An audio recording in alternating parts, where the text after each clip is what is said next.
శ్రీకృష్ణ పరబ్రహ్మణే నమః. నిన్న మనం నారద మహర్షి ఏ రకంగా దాసీతనం నుంచి విముక్తి పొంది అక్కడ రావి చెట్టు కింద కూర్చుని ద్వాదశాక్షరి మంత్రాన్ని తదేకంగా ధ్యానం చేయడం వరకు తెలుసుకున్నాం.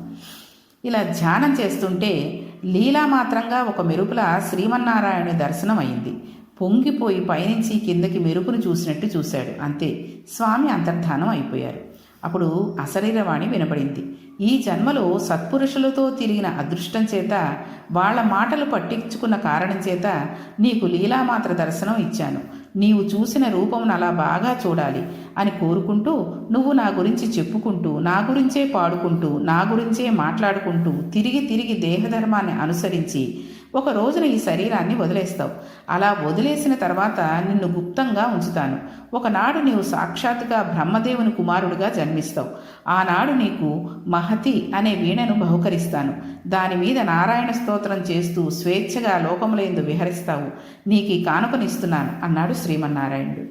ఆనాడు శ్రీమన్నారాయణుని దర్శనం చేస్తూ దేశమంతటా తిరిగి స్వామి గురించి చెప్పుకుని దేహధర్మం కనుక ఒకనాడు ఈ శరీరం వదిలిపెట్టేసి సంతోషంగా బ్రహ్మగారి దగ్గరకు వెళ్ళిపోయాను. మళ్ళీ కల్పాంతం అయిపోయిన తర్వాత నారాయణుని నాభికమలంలోంచి మరల చతుర్ముఖ బ్రహ్మగారు సృష్టించబడ్డారు. మొట్టమొదట ప్రజాపతులను సృష్టించినప్పుడు చతుర్ముఖ బ్రహ్మగారు నన్ను సృష్టించారు. నాకు మహతి అని వీణనిచ్చారు. ఆ వీణ సర్వకాలములు యందు భగవంతునికి సంబంధించిన స్తోత్రమే పలుకుతుంది. నేను ఆ నారాయణ నామం చెప్పుకుంటూ లోకమంతటా స్వేచ్ఛగా తిరుగుతూ ఉంటాను. నేను వైకుంఠానికి వెళతాను, సత్యలోకానికి వెళతాను, కైలాసానికి వెళతాను. ఏ ఊరు పడితే ఆ ఊరు వెళ్ళిపోతాను. ఎక్కడికి వెళ్ళినా లోక సంక్షేమంను ఆవిష్కరిస్తాను. భగవంతుని శక్తి గురించి మాట్లాడతాను. అది తప్ప మరొకటి నాకు రాలేదు. వ్యాస, నేను ఇవాళకి ఇంత వాడిని ఎందువల్ల అవ్వగలిగాను? ఒకనాడు దాసీపుత్రుడినైన నాకు నలుగురు సన్యాసులు ఉపదేశించిన జ్ఞానము ఇవాళ నన్ను స్థితికి తెచ్చింది. రెండవ జన్మలో నారదుడిని అయిపోయాను. నీవు భాగవతమును భగవత్కథను చెప్పగలిగితే విన్నవాడు ఉత్తర జన్మలో ఎందుకు మహాజ్ఞాని కాలేడు, ఎందుకు భక్తుడు కాలేడు? అందుకని నీవు భగవద్భక్తి గురించి చెప్పవలసింది. దుర్యోధన ధృతరాష్ట్రుల గురించి ఎందుకు చెబుతావు? చెప్పకపోయినా ప్రజలకందరికీ వారి గురించి తెలుసు. అందుకని భక్తి గురించి చెప్పు, భక్తికి ఆలవాలమైన భాగవతాన్ని రచించు అన్నారు. అలా అనేసరికి ఆనాడు మహానుభావుడు వ్యాస భగవానుడు నారదుని మాటలు విని పొంగిపోయి, నారద, ఎంత గొప్ప మాట చెప్పావయ్యా! ఇప్పుడు నేను భగవంతుని గురించి, భగవంతుడి విశేషముల గురించి, ఈ బ్రహ్మాండముల ఉత్పత్తి గురించి, ఆయనను నమ్ముకున్న భాగవతుల గురించి, ఈశ్వరుడు వాళ్ళ వెంట పరిగెత్తినటువంటి వృత్తాంతముల గురించి నేను రచన చేస్తాను. ఇది ఎవరు చదువుతారో, ఎవరు వింటారో వాళ్ళు నీవు తరించిపోయినట్టు తరించిపోతారు. అటువంటి భాగవతమును రచన చేయడం ప్రారంభించేస్తున్నాను అని ఆచమనం చేసి కూర్చుని వ్యాస భగవానుడు తన ఆశ్రమంలో భాగవత రచన ప్రారంభం చేశారు. చెప్పే కథా విశేషం, కావ్య వస్తువు విశేషమైన వర్ణనలతో కూడిందై ఉండి ఉండవచ్చు. అందులో సాహిత్యం చాలా గొప్పదై ఉండవచ్చు. అనేకమైన అలంకారములు చోటు చేసుకుని ఉండవచ్చు. శబ్దశక్తి ఉండి ఉండవచ్చు. కానీ ఆ చెప్పినటువంటి విషయము ఈశ్వరుడు గురించి చెప్పి ఉండి ఉండకపోతే దాని వలన నిష్ప్రయోజనము. ఏ కావ్యము భగవంతుడిని ప్రతిపాదన చేస్తుందో, భగవంతుని గుణములను పొగుడుతుందో, భగవంతుడి గురించి చెప్పే ప్రయత్నం చేస్తుందో అది మాత్రమే ఉద్ధరిస్తుంది. అందుచేత అటువంటి గ్రంథరచనకు పూనుకోవలసింది అని వేదవ్యాసుడిని నారద భగవానుడు ప్రార్థన చేస్తే, ఆయన సలహా మేరకు వ్యాసుడు తన ఆశ్రమంలో భాగవతమును రచించిన ప్రారంభం చేశాడు. దానిని మన అదృష్టవశాత్తు మన తెలుగువారైన పోతనామాచ్యుల వారు ఆంధ్రీకరించారు. పోతన గారు శారదాదేవిని స్తోత్రం చేసి ఆంధ్రీకరించడం ప్రారంభం చేస్తే మహానుభావుడికి అలవోకుగా పడిపోయాయి పదాలు. ఒక అద్భుతమైన ఆంధ్రీకరణం ఆ రోజున జరిగింది. అటువంటి భాగవతంలో సౌనకాది మహర్షులందరూ కూడా దీర్ఘసత్ర యాగం చేస్తున్నారు. సత్రయాగం అనే యాగం ఒక విచిత్రమైన యాగం. దీర్ఘసత్రయాగం అంటే చాలా కాలం పాటు కొనసాగే యాగం. దానిని నైమిసారణ్యంలో చేశారు. ఎవరు ఋత్విక్కులుగా ఉంటారో వారే యజమానులుగా ఉంటే దానిని సత్రయాగము అని పిలుస్తారు. అటువంటి దీర్ఘసత్రయాగం చేస్తున్నారు. దానికి అనువైన ప్రదేశంగా నైమిసారణ్యాన్ని నిర్ణయించుకున్నారు. అది విష్ణు భగవానికి శక్తి ప్రకటితమైన క్షేత్రం. ఇరుసును ఆధారం చేసుకుని చక్రాలు తిరుగుతూ ఉంటాయి. ఇరుసు విరిగిపోతే ఆ బండి పనికిరాదు. సంసారానికి ఉండేటటువంటి నేమి అంటే ఇరుసు ఏ ప్రాంతమందు శిథిలమైపోయిందో అటువంటి పరమ పవిత్రమైన ప్రాంతమునకు నైమిసారణ్యము అని పేరు. ఈ నైమిసారణ్యంలో చేసిన క్రతువు చాలా విశేషమైన ఫలితాన్ని ఇస్తుంది. శ్రీ మహావిష్ణువు అనుగ్రహంకు నోచుకున్న క్షేత్రం అది. అటువంటి చోట ఈ దీర్ఘసత్ర యాగంను చేసినట్లయితే బాగుంటుందని సౌనకాది మహర్షులందరూ కూడా ఈ యాగం ప్రారంభం చేశారు. అక్కడికి సూత మహర్షి విచ్చేశారు. ఇప్పుడు ఒక కోయిల వచ్చిందనుకోండి, దానిని మనం పాట పాడాలని కోరుకుంటాం. ఒక నెమలిని చూసినట్లయితే ఇది ఒక్కసారి పురి విప్పితే బాగుంటుంది అనుకుంటాం. ఎందుచేతనంటే పురి విప్పి ఆడుతూ నెమలి అందంగా ఉంటుంది.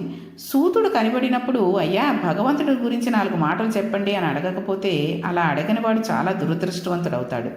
సూతుడు పురాణ వాజ్మయం అంతా తెలిసి ఉన్నవాడు. అటువంటి వాడు వచ్చినప్పుడు ఆయన దగ్గర పురాణాలలో ఉండే విశేషాలను హరికథామృతంను తెలుసుకొని కురవాలి.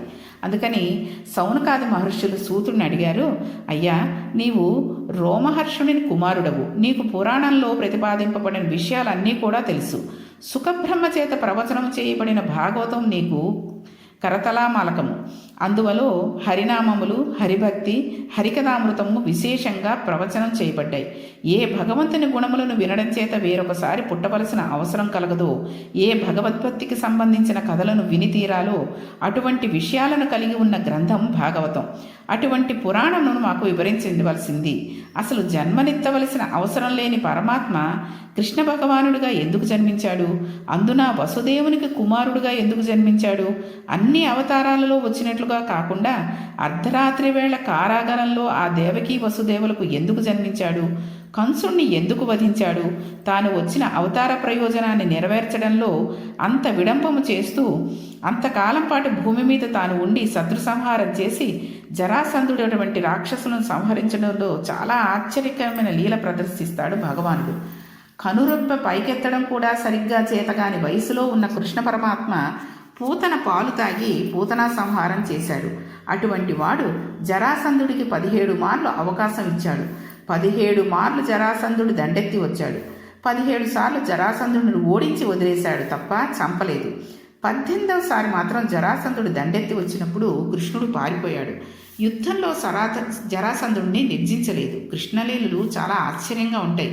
ఇంతమంది రాక్షసులను మట్టుపెట్టిన జరాసంధుడిని మట్టుపెట్టలేడా?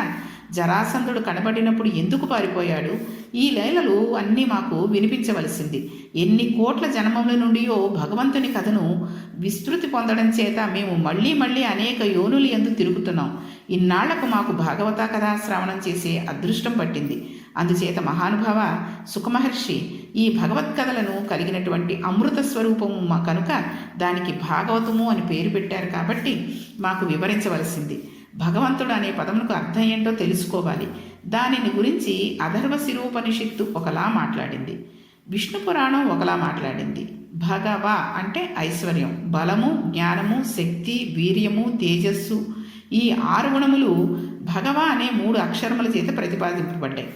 ఈ 6 కళ్యాణ గుణములు పరిపూర్ణంగా కలిగినవాడు ఎవడో, నా అను అక్షరం చేత హేయమైన గుణములు లేనివాడు ఎవడో, ఎవడు దయాస్వరూపుడో అటువంటి వాణిని గురించి ప్రతిపాదింపబడితేనే అటువంటి వాణి గురించి చెబితే అది భగవత్ శబ్దము. ఇంకా ఇంకో అర్థం ఏంటంటే మనిషికి పుట్టుక చేతనే జీవాత్మ పరమాత్మల భేదం లోపల నాటుకుని ఉంటుంది. నేనెంతటి వాడినండి, ఈశ్వరుడు చాలా ఉత్కృష్టుడు అనే మాట అనడం చాలా గొప్ప. అంత తేలికగా భగవంతుని గొప్పతనాన్ని అంగీకరించలేడు. కానీ జీవ పరమాత్మల మధ్య ఉండే భేదమును తొలగించి రెండూ ఒకటే అనే అభేద బుద్ధి లోపల కలిగి అక్కడే అపరోక్షానుభూతిని తాను పొంది ఆత్మదర్శనమయ్యే స్థితిని అనుగ్రహించగలిగిన స్వరూపం ఏది ఉన్నదో, ఏది నీ భక్తికి కర్మకి మెచ్చి జ్ఞాననీయమేగలదో అటువంటి పదార్థమునకు భగవత్ అని పేరు. ఈ భగవత్ శబ్దమును ఎవరు అర్థం చేసుకోగలుగుతున్నారో వానికి పండ అని పేరు. అందుకే పోతనామాచునికి సహజ పండితుడు అని ఒక బిరుదు ఉంది. ఆయన ఎక్కడా తెలుసుకున్నట్టు కానీ ఏ గురువు దగ్గర కూర్చొని శ్రవణం చేసినట్లు కానీ మనకు కనబడదు. కానీ ఆయన సహజ పండితుడు కనుక పోతన గారికి ఇంత జ్ఞానం కలిగింది. సహజ పండితుడు అంటే పుట్టుకతో ఆయనకి పద్యములు వ్రాయడం వచ్చింది, కవిత్వం చెప్పడం వచ్చింది అని కాదు. పండాహ అని శబ్దంలో వచ్చి పండితుడు అన్న మాట వచ్చింది. అసలు పండా అని ఎవరిని పిలుస్తారంటే ఏ వ్యక్తికి, ఏ భక్తుడికి భగవంతుని నిర్హేతుకమైన కృప ప్రసరించిన కారణం చేత ఆయన భక్తి ఫలస్వరూపము పొందితే మాయ అనే తెర తొలగి జీవ బ్రహ్మైక్య సిద్ధి కలిగి భగవంతునికి సంబంధించిన జ్ఞానమును పరిపూర్ణంగా పొందుతాడో అతనిని లోకంలో పండితుడు అని పిలుస్తారు. అందుకే భగవద్గీతలో పండితునిగా ఎవరు అని అడిగితే బ్రాహ్మణుని యందు గోమాంసము తిని చండాలని యందు కుక్కయందు ఏనుగునందు సమబుద్ధి కలిగిన వాడు ఎవడో వాడు పండితాహ సమదర్శనము కలిగినటువంటి పండితుడు అన్నారు కృష్ణ భగవానుడు. అంటే వాళ్ళందరినీ కూడా ఒకేలా చూసి, అంటే ఒక బ్రాహ్మణిని చూసి గోమాంసం తినే చండాలని ఇంకొకలాగా, కుక్కను ఒకలాగా, ఏనుగును ఒకలాగా చూసేవాడు కాదు, అన్నిటినీ సమానంగా చూసేవాడే పండితుడు అని చెప్పారు కృష్ణ భగవానుడు. అందుచేత అటువంటి స్థితి పండితునికి ఉంటుంది. ఈశ్వరానుగ్రహం ఉన్నవాడు మాత్రమే పండితుడు కాగలడు. ఎవరు పరమభక్తితో ఉంటాడో వానికి కొన్నాళ్ళకి ఆ భక్తి పండుతుంది. ఉదాహరణకి ఒక మామిడి చెట్టు మనం వేసామనుకోండి, ఆ మామిడి చెట్టుకు ఒక పండు పండాలని మన కోరిక. దానిని తీసుకువచ్చి కాపులో పెట్టి పండించడం కాదు, చెట్టును ముగ్గితే ఆ పండు తినాలి. అందుకు గాను మనం పెట్టిన విత్తనంలోంచి చెట్టు రావాలి. దానిని మేకలు ఆవులు తినేయకుండా ఉండాలి. అది ఒక స్థితికి రావాలి. అది పూత పొయ్యాలి. విశేషమైన మంచు పడి ఆ పూత రాలిపోకుండా ఉండాలి. అవి పిందెలవ్వాలి, పిందె రాలిపోకుండా ఉండాలి. కాయలవ్వాలి. వీధిలో ఉన్న పిల్లలు రాళ్ళు పెట్టి కొట్టి అవి కింద పడిపోకుండా కాపాడుకోవాలి. దానిని చిలక కొట్టకుండా ఉండాలి. అది చెట్టున పండాలి, అరముగ్గాలి. ముగ్గిన తర్వాత కాకులు వచ్చి పొడిచి తినేయకుండా ఉండాలి. అది భూమి మీద పడాలి. పడే లోపల కింద పడి చితికిపోకుండా చక్కగా మనం పరిచిన ఏ గడ్డిలోనో పడాలి. పడి మన చేతికి దక్కితే అందులోంచి సువాసనలు వెదులుచున్న ఆ ఫలాన్ని ఆస్వాదించిన నాడు మనం చేసిన ప్రయత్నానికి సిద్ధి కలుగుతుంది. మనం ఆ మామిడి విత్తనం పెట్టిన దగ్గర నుంచి పండు పండడం అనేది మన చేతిలో లేదు. అది తానంత తాను పండాలి. శాస్త్రంలో ఒక గొప్ప రహస్యం ఉంది. రామకృష్ణ పరమహంస అంటారు, తొక్కలేని పండు పండదు. పండు పండిపోయిన తర్వాత తొక్క నుంచి విడిపోతుంది. మాయ లేకపోతే బ్రహ్మం తెలియదు. బ్రహ్మం తెలిసినా మాయ ఉన్నది అని తెలియచెప్పడం కోసం పండిన మహాజ్ఞాని మాట్లాడితే తప్ప మాయ అస్తిత్వం లేదు. పండు తొక్క ఎలా కలిసి ఉంటాయో మాయా భ్రమము అలా ఉంటాయి. అందుకే కొబ్బరి కురుడి అయిపోతే దానిని ఇంకా ఇంట్లో వాడరు, దానిని పూర్ణాహతిలో వేసేస్తారు. కొబ్బరి గుచ్చు పెంకును అలా గట్టిగా పట్టుకుని ఉంటుంది, కానీ లోపల ఉన్న నీరు ఆవిరైపోయి కొబ్బరి కురుడి అయిపోతే పైన ఉన్న డిప్పతో సహా సంబంధాన్ని వదిలిపెట్టేస్తుంది. దాని అర్థం ఏంటంటే ఈ శరీరంలో ఉన్న లోపల ఉన్న ఆత్మగా తాను ఉండి విడిపోయి ఉంటాడు. ఎప్పుడైనా ఇందులోంచి బయటకు వచ్చేస్తాడు, పూర్ణత్వాన్ని పొందేస్తాడు. పూర్ణత్వాన్ని పొందేసి కురుడి తినడానికి పనికిరాదు, పూర్ణాహుతికి పనికొస్తుంది. ఒక పని పూర్తయిపోయింది అని చెప్పడానికి పూర్ణాహుతి చేస్తారు. ఇక మనిషి శరీరం కూడా అలాంటిది. కాబట్టి మనం కూడా పూర్ణాహతిలోకి వెళ్ళిపోయేటట్టుగా భగవంతు నామస్మరణం చేసుకుంటూ ఆ భగవంతుడినే నమ్ముకుని ఉన్నట్టయితే మనం పుట్టిన జన్మకి మనం పెరిగినందుకు కూడా ఒక అర్థం ఉంటుంది. కాబట్టి మిగిలిన పారాయణం రేపటి రోజున చెప్పుకుందాం. శ్రీకృష్ణ పరబ్రహ్మణే నమః.